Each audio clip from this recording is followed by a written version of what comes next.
Mafia राज, प्रदेश के जितने भी माफिया हैं या तो वो जेल के अंदर हैं या वो ऊपर जा चुके हैं। मंदिर के बाहर भी चप्पल भी चुराते हैं तो उनको डर होता है कि पुलिस उठा ली जाएगी। तो पुलिस का इकबाल बुलंद है। वरिष्ठ पत्रकार दुर्गेश उपाध्याय जी का गाजीपुर जिले में आज आगमन था। सर, आज आप कार्यक्रम में आए थे, फोटोग्राफरों का वो कार्यक्रम था और खुद आप एक पत्रकार रह चुके हैं। कैसा लगा ये अनुभव? आज ये एशियन वेलफेयर फोटोग्राफर एसोसिएशन ने मुझे यहाँ पर आमंत्रित किया था और क्योंकि गाजीपुर हमारा गृह जनपद है और यहाँ से एक विशेष लगाव है। हम लोगों की पढ़ाई लिखाई सब यहीं से हुई है और यहीं से निकल करके हम लोग लखनऊ, बॉम्बे या नोएडा जहाँ कहीं भी गए तो गाजीपुर की यादें हमेशा दिमाग में तरोताज़ा रहती हैं। और चूँकि फ़ोटोग्राफी एक ऐसा विषय है जो कि कहीं ना कहीं मीडिया का अभिन्न अंग है, तो जब इन्होंने हमको इनवाइट किया कि आप आइए कार्यक्रम में शामिल होने के लिए, तो मुझे बड़ी खुशी हुई और मुझे लगा कि घर जाने का भी एक अच्छा सा सुअवसर मिल रहा है, क्योंकि व्यस्तता बहुत ज़्यादा रहती है, आने का अवसर कम मिलता है। तो मैं यहाँ आज आया और मुझे बड़ी खुशी है कि बड़ा अच्छा कार्यक्रम इन्होंने संपन्न कराया जनपद में। और फ़ोटोग्राफ़ी आप जानते हैं कि आजकल जिस तरह से डिजिटल मीडिया, सोशल मीडिया जितना प्रभावी है, जिस तरह से आज रील का ज़माना चल रहा है, उसमें फ़ोटोग्राफ़ी और वीडियोग्राफ़ी का जो है बहुत ही एक महत्वपूर्ण हिस्सा है, बहुत महत्वपूर्ण अंग है। तो मुझे खुशी है कि आज मुझे यहाँ पर आने का मौका मिला। सर, अगर भारत की राजनीति की बात करें तो उत्तर प्रदेश राज्य एक ऐसा अंग है कि वो दरवाज़ा दिल्ली तक जाता है। उपचुनाव है अभी उत्तर प्रदेश में और कुछ सीटों पर होगा। अगर आपकी मैं राय कहूँ राजनीतिक विशेषज्ञ के तौर पर, आप क्या कहेंगे? देखिए, इस बार जब भी विधानसभा के सीटों पर उपचुनाव घोषित हुए हैं, अभी एक मिल्कीपुर को छोड़ करके बाकी सभी सीटों पर तारीखें भी आ चुकी हैं।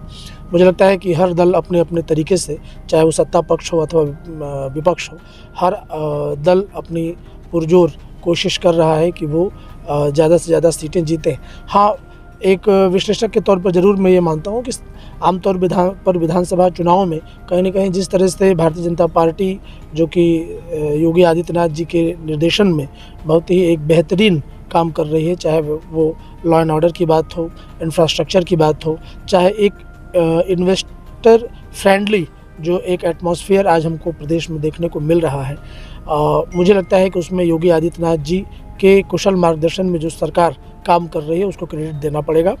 और विधानसभा चुनाव में जहाँ के स्थानीय मुद्दे काफ़ी अपना असर डालते हैं, वो उसमें मुझे लगता है कि भारतीय जनता पार्टी का कहीं ना कहीं एज रहेगा। हालांकि ये भी मानना होगा कि जो इंडिया गठबंधन है, खासकर समाजवादी पार्टी, वो जिन भी विधानसभा की सीटों पर चुनाव हैं, पिछली बार उनमें ज़्यादातर पर समाजवादी पार्टी के कैंडिडेट जीत के आए थे और इस बार भी उनकी कोशिश होगी कि कम से कम वो अपनी पुरानी जो जीत है उसको रिटेन करें, उसको दोहराएं।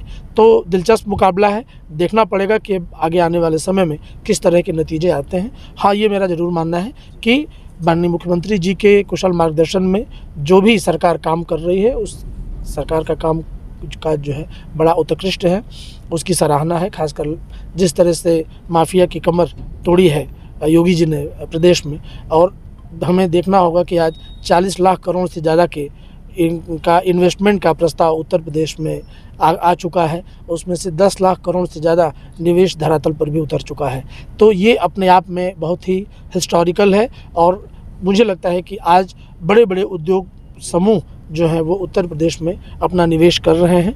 जाहिर सी बात है कि उनके भीतर एक कॉन्फिडेंस डेवलप करने में सरकार को सफलता मिली है। तो ये सब बातें नीचे तक पर्कुलेट हो रही हैं। आम जनता में एक विश्वास का माहौल है, लोगों में डर नहीं है, लोग अपने सरकार के साथ हैं। तो मुझे लगता है कि भारतीय जनता पार्टी को इसका फ़ायदा मिलेगा। पत्रकारिता की शुरुआत की BBC, सहारा समय जैसे बहुत सारे चैनलों में आपने काम किया, क्या बदलाव आया उस समय की पत्रकारिता में और आज? देखिए, पत्रकारिता की अगर बात करें तो पत्रकारिता जाहिर सी बात है, पहले हाथों से लिख करके और रिपोर्ट छापी जाती थी, फिर कंप्यूटर युग आया और स्क्रिप्ट्स, खासकर मैं एक टेलीविज़न जर्नलिस्ट रहा हूं, तो हम लोगों ने जो स्क्रिप्ट लिखी वो कंप्यूटर पर लिखनी शुरू की। धीरे धीरे आज जो है वो आईफोन और तमाम जो आधुनिक गैजेट्स हैं उसके ज़रिए अब पत्रकारिता हो रही है और बहुत ही इंस्टेंट पत्रकारिता हो रही है। पहले हम लोग फील्ड में जाते थे, कोई रिपोर्ट शूट करते थे, आते थे दफ्तर में, लिखते थे, स्क्रिप्ट बनती थी, वो विभिन्न स्तरों पर चेक होती थी, तब उसका पोस्ट प्रोडक्शन होता था और वो ऑन एयर जाती थी। आज जैसा कि मैं आपको ही देख रहा हूँ कि हमारे जो भी युवा साथी हैं वो फील्ड से ही रिपोर्टिंग करते हैं और मौके से ही वो लाइव रिपोर्टिंग करते हैं और वो एडिटेड रिपोर्टिंग होती है। और जो अब न्यूज़ कैप्सूल्स हैं, जाहिर सी बात है कि पहले एक स्टैंडर्ड टेलीविज़न की रिपोर्ट 1.5 मिनट की मानी जाती थी, आज वो कहीं ना कहीं 30 सेकंड की हो गई है। आज वही पत्रकार सफल है जो 30 सेकंड में अपनी बात सक्सेसफुली जो है तकनीक के माध्यम से आम जनता तक बहुत कम समय में पहुंचा दे, वही अच्छा और प्रभावी पत्रकार है। तो मुझे लगता है कि ये पत्रकारिता में बहुत ही एक मूलभूत अंतर आया है। सर, अंतिम सवाल आपसे पूछना चाहूँगा, डबल इंजन की सरकार है, योगी जी की आलोचना भी होती है, बुलडोजर लगातार वो चलवाते हैं, विपक्ष ये कहता है कि बीजेपी ने कुछ किया नहीं। आप एज ए जर्नलिस्ट के तौर पे आप क्या देखते हैं, कितना हो पाया या फिर? देखिए, ये बात कहना बिल्कुल गलत होगा क्योंकि लोगों को 2017 से पहले का भी उत्तर प्रदेश याद है और इन 2017 के बाद आज हम लोग 2024 में बात कर रहे हैं। प्रदेश में खासकर माफिया राज जो एक ऑर्गेनाइज्ड क्राइम था, उसको योगी आदित्यनाथ सरकार जो है तोड़ने में सफल रही है। आज प्रदेश के जितने भी माफिया हैं, या तो वो जेल के अंदर हैं या वो ऊपर जा चुके हैं। लोग आज अगर एक मंदिर के बाहर भी चप्पल भी चुराते हैं तो उनको डर होता है कि पुलिस उठा ली जाएगी। तो पुलिस का इकबाल बुलंद है, पुलिस को स्वतंत्रता है, पुलिस अपना काम कर रही है।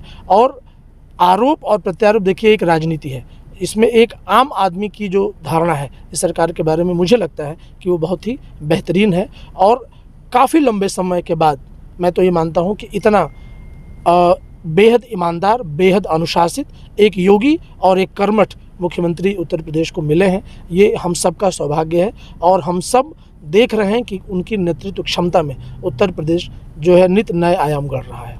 गाजीपुर जिले में कार्यक्रम था वरिष्ठ पत्रकार दुर्गेश उपाध्याय जी का, एक वरिष्ठ पत्रकार। सर, आपने इतना समय दिया, आपका बहुत बहुत जी, बहुत बहुत धन्यवाद।